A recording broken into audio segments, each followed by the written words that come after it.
Congratulations to the graduating class of 2017.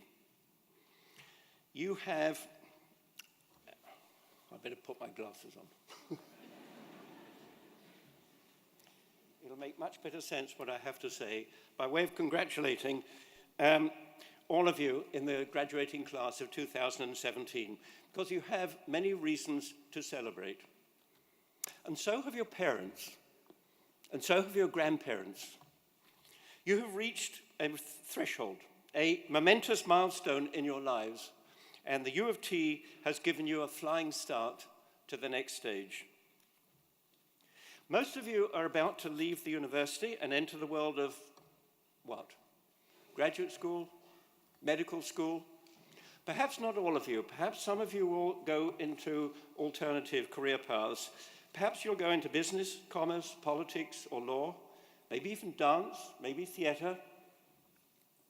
What is it like out there as a salaried member of a huge society, be it national and Canadian, or global and international? You'll soon find out. And as you bring the benefits of a superb education and a nurturing social environment to the multitudinal tasks of navigating the social world. Reflecting on what lies ahead of you, I think back to my own excitement on graduating and the prospect of the next stage in my life. It was to leave England and to begin graduate studies at UBC, a new country, a new life.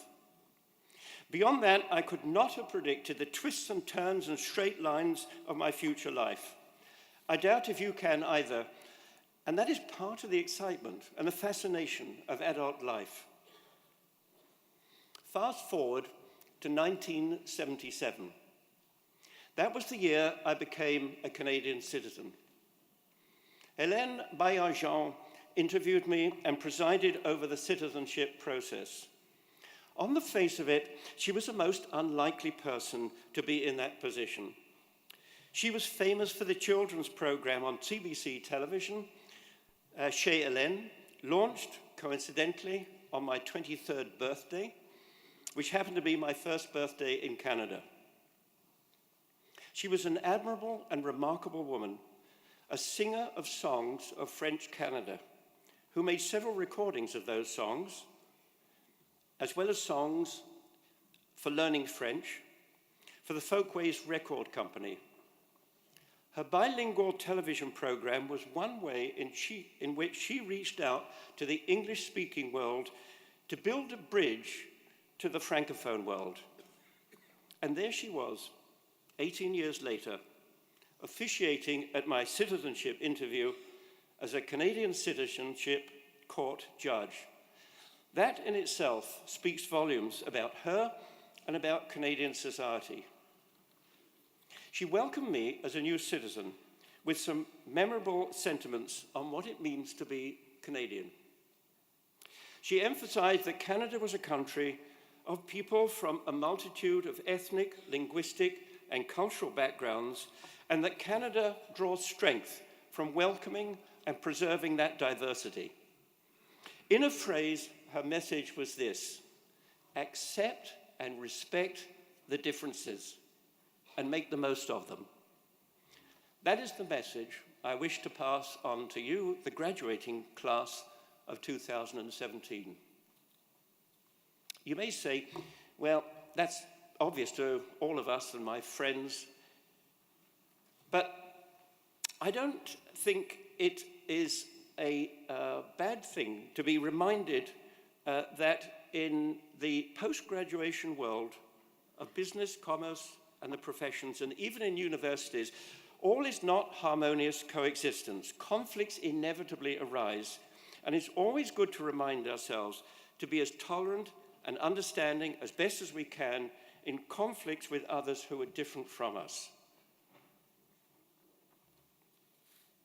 In her final speech before leaving the White House, Michelle Obama appealed to young people to lead in hope, not in fear.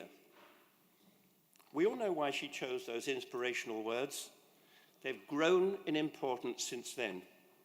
So I'd like to end by linking these two themes together, of tolerance and understanding on the one hand, and of leadership on the other. Leadership in society lies ahead for all of you. Some will attain social positions of leadership, and your leadership will be obvious to everyone. You'll be a chair of a physics department, a dean, a university president, a heart surgeon, an Arctic explorer, perhaps even a lawyer in the service of the First Nation people, a prime minister, a CEO. Many of you will lead simply by example, by your rational and kind behavior, by your opinions, ethics, and fundamentally by your attitudes to others. You will, I hope, follow another of the precepts that formed part of the welcome I received from Hélène Baillargeon. That is to maintain and preserve your individuality, your uniqueness, but also to build on it as you seek fulfillment in your future life, and as she did by taking on new tasks for which there was no prior training or preparation. Expand your horizons, achieve what you never thought possible. So in all that you do, I encourage you to cherish the essential Canadian virtue of celebrating the diversity that binds you together and makes society stronger. And best wishes for a long and richly rewarding life. Enjoy it, you deserve it.